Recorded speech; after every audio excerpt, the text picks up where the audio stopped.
Va ora in onda la rubrica Socioterapia, a cura della dottoressa Laura Sossi.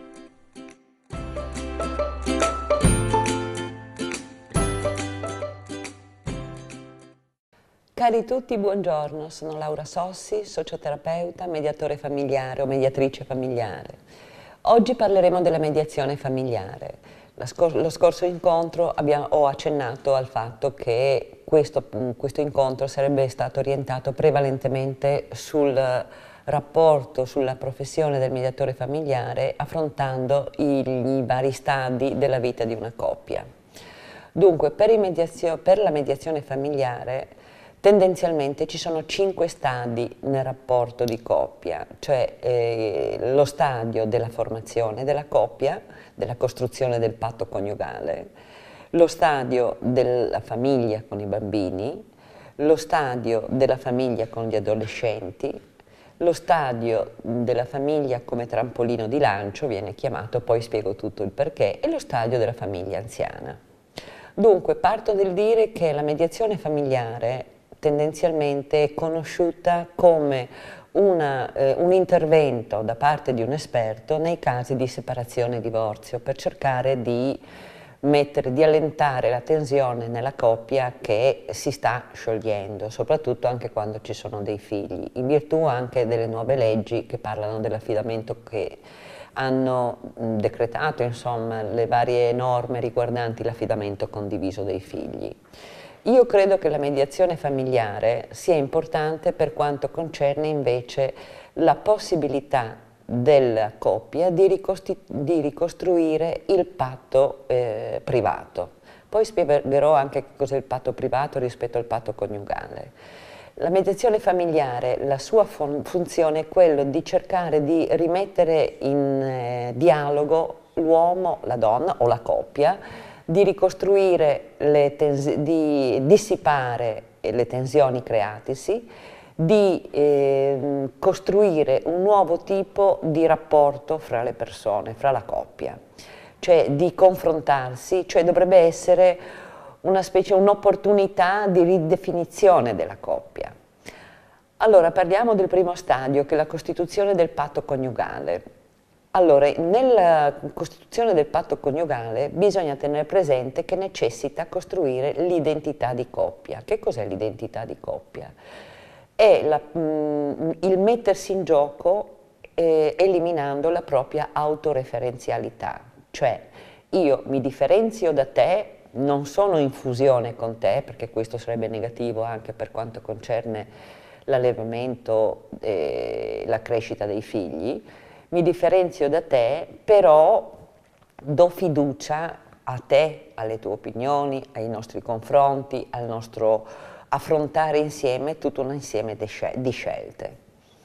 Si formano con la formazione del patto coniugale, che però lo chiamiamo così, però riguarda anche un uomo, io dico un uomo e una donna, però possono essere anche dello stesso sesso a seconda delle scelte che si fanno chiaramente di vita. Non riguarda soltanto il discorso del vivere io, tu ed io, bensì si formano l'esito di 3 famiglie, sarebbe le 2 famiglie di origine dei partner più la famiglia nuovamente costituita. Ora, questo è molto molto importante, perché la famiglia costituita, la coppia, anzi parliamo meglio, la coppia costituita, deve in qualche modo, pur avendo appreso nel corso della sua vita delle regole, delle rappresentazioni dalla sua famiglia di origine, deve costruire una sua identità, cioè in qualche modo deve trovare delle nuove norme, dei nuovi modus vivendi che chiaramente fanno parte unicamente della coppia appena costituita. Si devono ridefinire i ruoli, i rapporti, fratelli, sorelle, parenti, amici, perché in qualche modo va a differenziarsi da quello che è la vita precedente di figlio di una famiglia o figlia di una famiglia. Dunque la cosa importante è l'accoglimento incrociato. Che cos'è l'accoglimento incrociato? è l'accoglimento da parte delle famiglie di origine del compagno, della compagna, del proprio figlio, della propria figlia.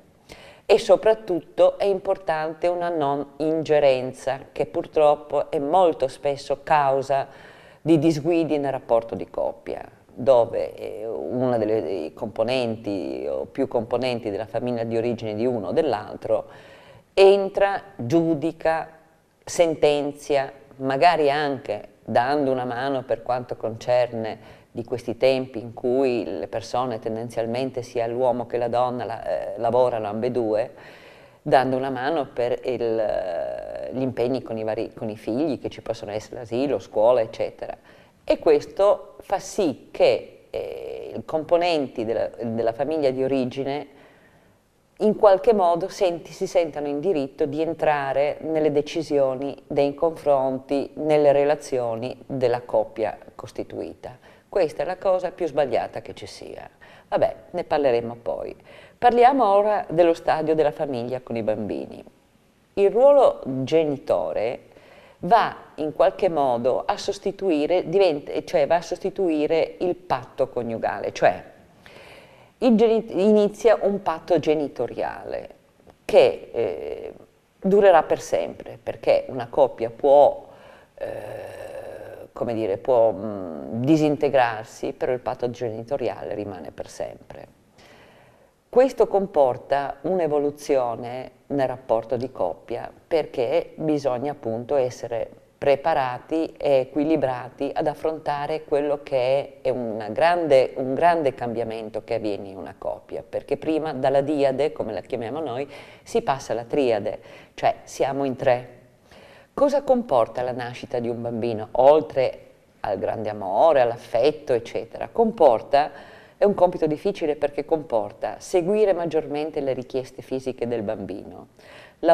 Ci possono essere aumenti di tensioni fra marito e moglie, ci possono essere dei confronti anche negativi sull'educazione, le questioni educative dei bambini, costi emotivi, restrizione della vita sociale, svaghi, amicizie e carriera, i rapporti intimi della coppia, tutti questi punti vengono toccati con la nascita di un figlio e tutto viene modificato notevolmente. Ora, se non comunque ci si confronta, non si è costruito questa identità di coppia, si rimane in qualche modo vittime, mio padre ha detto, mia madre ha detto, tu devi capire, io sono stanco, stanca, tu devi essere presente, cioè diventa un confronto di tensione negativo che non porta assolutamente né a vivere la piacevolezza della nascita e la crescita di un bimbo,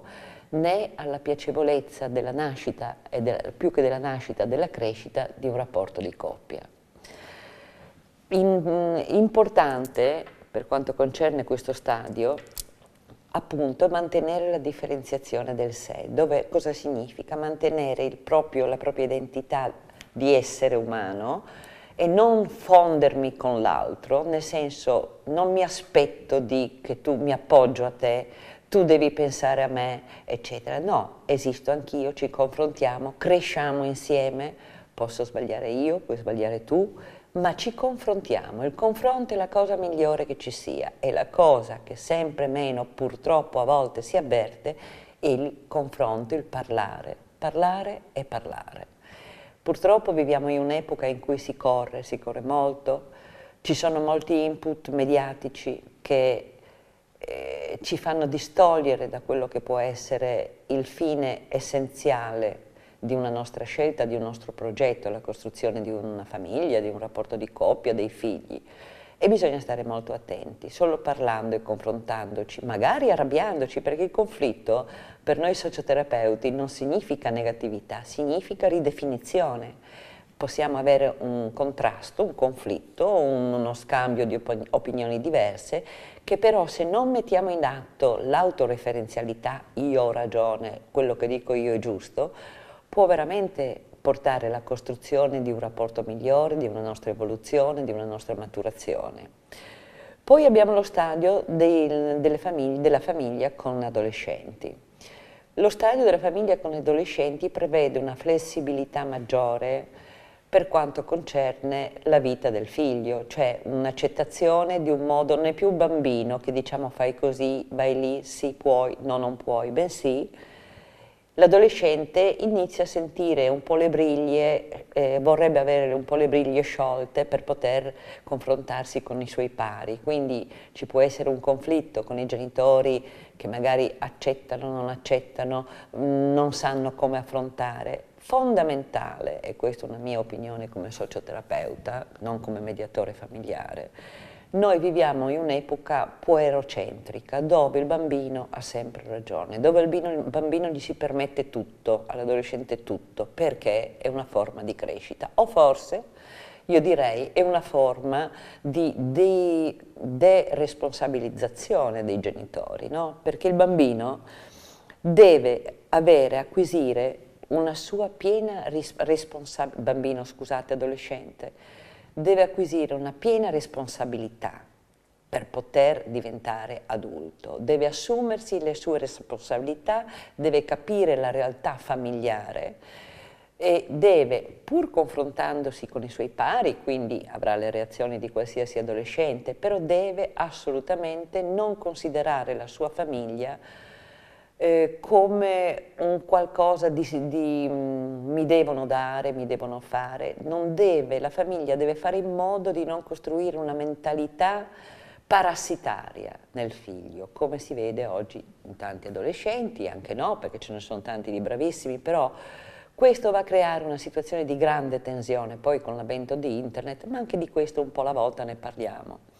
Poi c'è lo stadio della famiglia trampolino di lancio, dove si deve dare ancora più maggior flessibilità in virtù del fatto che l'adolescente diventa adulto, quindi si forma una sua vita, una sua indipendenza anche affettiva, emotiva, non mi sto riferendo unicamente a un'indipendenza economica.